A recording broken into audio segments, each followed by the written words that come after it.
Should you plan or should you do? Let's untangle that knot.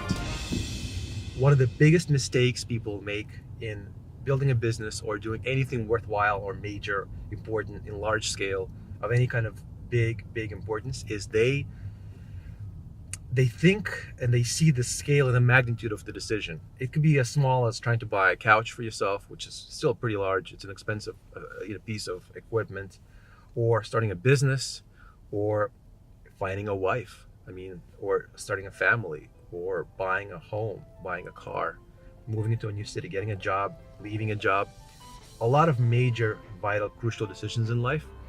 And most people, and myself included, default into let me plan and think about it for the next 3 years. And let me debate the pros and the cons. Let me see, let me consider, let me weigh the back and the forth, the back and the forth. And a lot of times, especially with dating and relationships, people go into that. Oh, I don't know. Is this the right person? Marriage is for life, you know. And granted, what I'm about to say applies less to marriage because it is for life than to other things.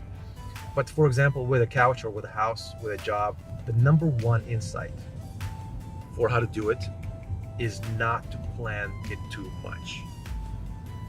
I believe that planning, or more precisely, trying to be a perfectionist, is the absolute antithesis to success, because people make the good be the enemy of the perfect. People make the perfect be the enemy of the good. They try to achieve perfection in that choice, the perfect couch, the lowest price, or with jobs, the best job with the best salary, or a business that's going to make you the most amount of money with the least amount of work, or whatever the best choice is.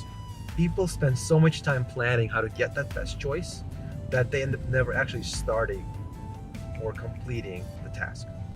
And a lot of those decisions that are time sensitive get lost when you plan too much. And in business, it's maybe the most harmful thing, because in business, there are so many decisions, each of which is crucial. It's like you're buying a couch every single day of some sort, somewhere with something in running a business. So to be paralyzed by decisions is the absolute death of any business, and almost everybody will be paralyzed, and I've caught myself be paralyzed in business. So the proverb that I've adopted, that I've found to be so useful in business and in any large decision, is you build the plane as you're flying it, rather than, as opposed to, you first build the plane and then you fly it. You first have the plan, have the answer, and then you figure out how to do this well, and then you do the thing well. Instead, what I believe the right answer is to build the plane as you're flying it, to basically do just enough at first to get to the next level of understanding. You start a business, and then you slowly iterate. What kind of business? What's your clientele? What is your market objective? What kind of employees do you have? Where do you work? What office do you work out of? What other kinds of services do you add? Do you keep with your current service and product, or do you change it? Do you abandon it? You don't know so many things when you start.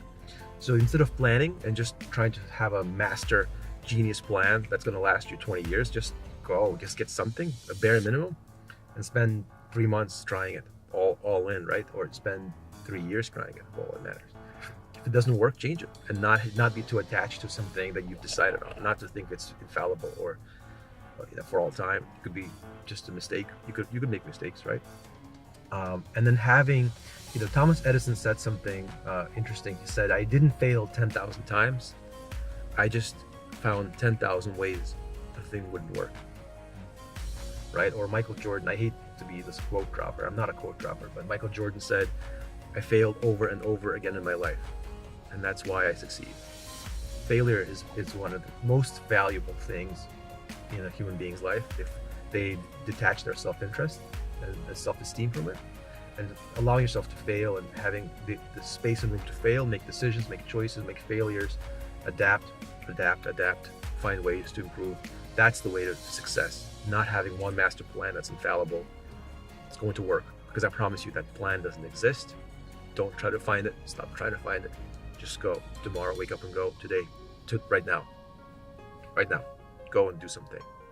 And I'll promise you it's going to work better than if you were to stay at home, sleeping and planning about it. Good luck.